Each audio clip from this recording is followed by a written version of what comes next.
There's an unwritten rule in places where life and death negotiate their terms every second. A rule that no welcome packet ever mentions, that no supervisor will ever put on paper, but one that every veteran knows and respects with a silent, gnawing fear. At Kings County General Hospital, where I spent the most grueling years of my medical residency, the rule was simple. After midnight, you do not go to the fourth floor. Ever. It doesn't matter what you hear, it doesn't matter who calls. The official reason, the one they gave the new batches of wide-eyed residents, was structural. They'd say the wing was decommissioned, a relic from the 50s, filled with outdated equipment, asbestos, and dust. A health hazard. But that was the clean, sterile lie we told ourselves to get some sleep in the on-call rooms. The truth was far older, far messier. It was a truth that had soaked into the walls like a disease, a stain that time and coats of fresh paint could never quite cover. And I, in my sleep-deprived arrogance and clinical skepticism, was about to find out why some doors are meant to stay closed forever. It all began on a Tuesday, deep into a 36-hour shift that had already stripped me of any reliable sense of reality.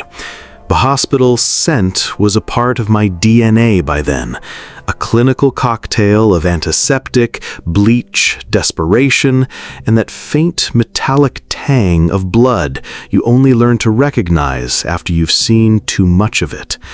My eyes burned, my mind felt like it was floating in a fog between wakefulness and delirium. My body was a machine running on caffeine and sheer will. That was when I heard it for the first time. It was a faint sound, almost imperceptible, a fragile melody weaving through the constant rhythmic beeping of monitors, the hiss of ventilators, and the distant, hurried murmurs of the night staff. It was a lullaby. A simple, childish tune that was so profoundly out of place in that sterile environment that it felt like a violation.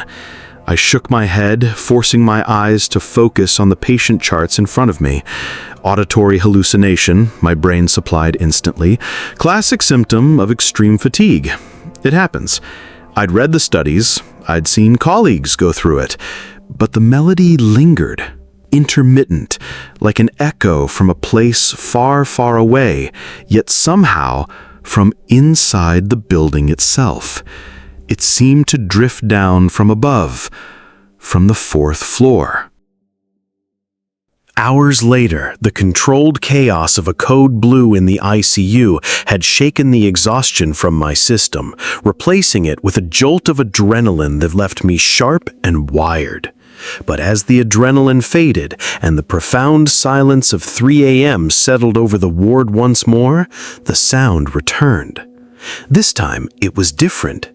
It was the lullaby, yes, but it was accompanied by something else. The distinct, sharp click-clack of a marble rolling across a hard floor. It was coming from directly above me. I pushed myself out of the chair and walked to the nurse's station for another cup of bitter, burnt coffee. That's where I found Elena Diaz. She was one of the senior nurses, a woman who looked like she carried the weight of every life that had passed through that hospital in the lines on her face. She saw me glance up at the ceiling in the direction of the sound, and her expression, usually warm and patient, shuddered immediately. "Don't pay it any mind, Dr. Carter," she said, her voice low, not looking up from her paperwork. "It's just the building settling. Old pipes, wind in the vents." But her eyes told a different story. There was a practiced dismissal in her tone, but a flicker of something else underneath. Fear. An old and weary fear. It was Elena who, after weeks of my prodding and my increasingly desperate attempts to find a rational explanation, finally told me the story. She did it one night in the hollow quiet of the cafeteria, her voice barely a whisper over our styrofoam cups of coffee. The fourth floor, decades ago, was the pediatric oncology wing, the St. Jude's wing, they called it. It was supposed to be a place of hope, brightly painted with cartoon animals and murals of sunny skies. But it became a silent memorial after a fire. A terrible, fast-moving blaze sparked by faulty wiring in the wall of a supply closet. Most of the staff and patients got out. Most, but not all. Not one little girl. Her name was Anna. Elena said she died in room 404. Not from the flames, but from the smoke. She'd been hiding in the closet, clutching her favorite toy, a threadbare teddy bear with one button eye. She was waiting for her mother, who had just stepped out to take a phone call. She never saw her again. The story chilled me, but the rational part of my mind, the part that had been trained for years to see the world as a series of symptoms and diagnoses, still fought back. It was a tragedy, yes, a heartbreaking one, but it was also the perfect recipe for a ghost story, an urban legend born from collective trauma, embellished over the years to haze the new residents. It had to be. But that very same night, my pager shrieked to life, its vibration a violent spasm against my hip. I glanced down at the glowing red screen. Code blue, room 404. My blood ran cold. It felt like the floor had dropped out from under me. As I bolted from the on-call room, I saw Elena at the end of the hall. She saw the look on my face, saw me heading for the north stairwell, and she grabbed my arm, her grip surprisingly strong. "Dr. Carter, no! It's a mistake! The system is dead up there. It's impossible. Someone is messing with you." But the pager was screaming, insistent, a summons. Ignoring her, I pulled my arm away and ran for the stairs, my footsteps echoing in the deathly quiet of the forbidden floor. The air was different up there. Heavy, cold. The smell of antiseptic was gone, replaced by the scent of dust, decay, and something else. Something faintly like smoke, trapped in the air for 40 years. Dust motes danced in the pale beams of moonlight slanting through the grimy windows. I found room 404 and pushed the door open. The room was a tomb, its furniture draped in white cloths that looked like small, slumped ghosts. The heart monitor beside the bed was unplugged, its screen dark and coated in a thick layer of dust. The room was empty. Utterly, completely empty. But there, in the very center of the floor, right where a child's bed would have been, was a single, small, blue glass marble. It seemed to glisten in the moonlight, as if waiting for me. I didn't tell anyone. How could I? They wouldn't say it was a ghost. They'd say I was having a psychotic break. They would have put me on leave, ordered a psych evaluation. My career would have been over. So I buried it. But the experience cracked something open inside me. I started to question everything, to doubt my own sanity. The following days devolved into a blur of quiet paranoia. I started hearing whispers in empty hallways. My name sighed on the edge of hearing. I'd catch fleeting glimpses of a small shadow darting around a corner out of the corner of my eye. Once I swore I heard a child's giggle come through the PA system, but when I asked the operator, she gave me a blank stare and told me the line was clear. I was isolating myself, drowning in a fear I couldn't articulate. I found myself thinking of a line from a book I'd read in college. The deepest fear is not of dying, but of being the only one to see the monster. I was seeing the monster, and it had the face of a tragic legend. The climax arrived on a wild, storm-lashed night. The wind howled outside, rattling the old window frames of the hospital, and the rain came down in sheets. The power grid, old and overburdened, flickered once, twice, and then died, plunging the entire hospital into a near-total darkness, broken only by the eerie, pulsing red of the emergency lights. I was on the 3rd floor when it happened, finishing up my rounds, and my first primal thought was, I'm too close. The sound began almost immediately, the lullaby. But it wasn't a distant echo this time. It was close.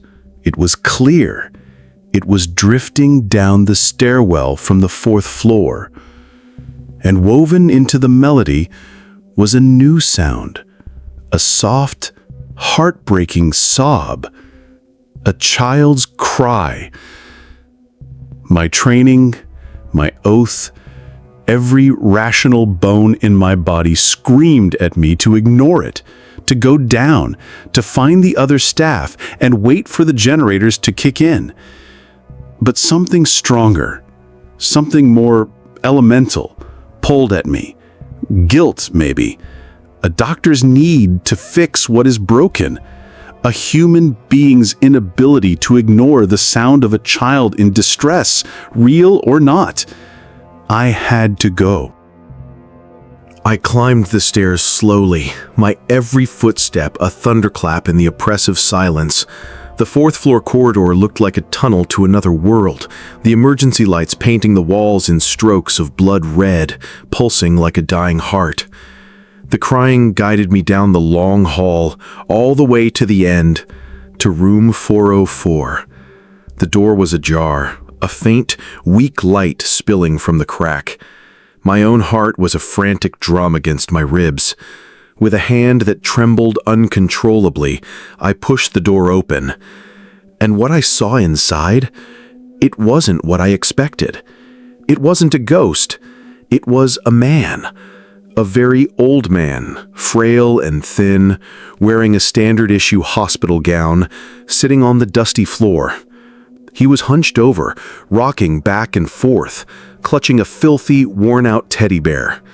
He was the one humming the lullaby through quiet, desperate sobs. The relief that washed over me was so powerful it nearly brought me to my knees. A patient with dementia who had wandered from his ward during the power outage and gotten lost. It was logical. It was rational. It was human. The sounds, the crying, it was all him. I approached him slowly, my footsteps soft on the tiled floor. "Sir," I called out gently. "Sir, are you okay? It's all right. I'm a doctor. Let me help you get back to your room." He looked up, and his eyes were lost in the fog of a broken mind, swimming with a grief so profound it was bottomless. "I have to wait for her," he whispered, his voice a dry rasp. "She's afraid of the dark. My Aina. She's afraid." My heart fractured. I looked down at the plastic patient bracelet on his wrist. The name read Javier Morales, and I remembered the chart I'd glanced at weeks ago. Aina's last name was Morales. This was her father. He'd been admitted to the geriatric psych ward 3 floors below for weeks. The tragedy suddenly became a living, breathing thing in that room. He wasn't just a lost old man. He was a father, trapped in the worst moment of his life, replaying it over and over, a ghost in his own right. I helped him to his feet, his fragile body leaning heavily against me. As I guided him out of the room, I cast one last look back into this silent, dusty space. And that's when I saw it. In the dark, grimy glass of the window, which reflected the room's interior like a black mirror, the image wasn't just of me and the old man. Standing directly behind us, right where we had been just seconds before, was a third figure. A small figure, in a simple white dress. She didn't move. She was just there, in the reflection. Then, slowly, she lifted a small, translucent hand and waved. A violent Arctic chill ripped through my body, a cold that had nothing to do with the storm outside. I froze, the air locked in my lungs. And then, the old, dust-caked intercom on the corridor wall, a piece of technology that hadn't been powered for 40 years, crackled to life with a hiss of static. A voice came through it. A child's voice, as clear and pure as a bell, and terrifyingly close. It said, "Thank you for finding my daddy." I never went back to the 4th floor. I put in for a transfer the next week, citing personal reasons. Nobody asked any questions. I think on some level, they knew. A hospital isn't just a building of brick and mortar. It's a repository for the most powerful human emotions: pain, loss, love, and above all, memory. The energy of moments that intense doesn't just dissipate. It lingers. It soaks into the walls. It echoes in the hallways, waiting for someone sensitive enough or broken enough to notice. The story of that floor was never about a ghost haunting a hospital. It was about a love that not even death could erase. A love so strong it tore a hole in the veil between worlds, just to make sure no one had to be alone in the dark. They tell you they're just stories, echoes of the past, the mind playing tricks on itself in places heavy with suffering. But what about you? Do you really believe that when the lights go out, we are ever truly alone? Think about that the next time you drive past a hospital late at night. And listen. Just listen. That sound you hear on the wind, it might not be the wind at all. If you enjoyed this creepy story, don't forget to like the video and subscribe to the channel for more chilling tales every week. Stay spooky!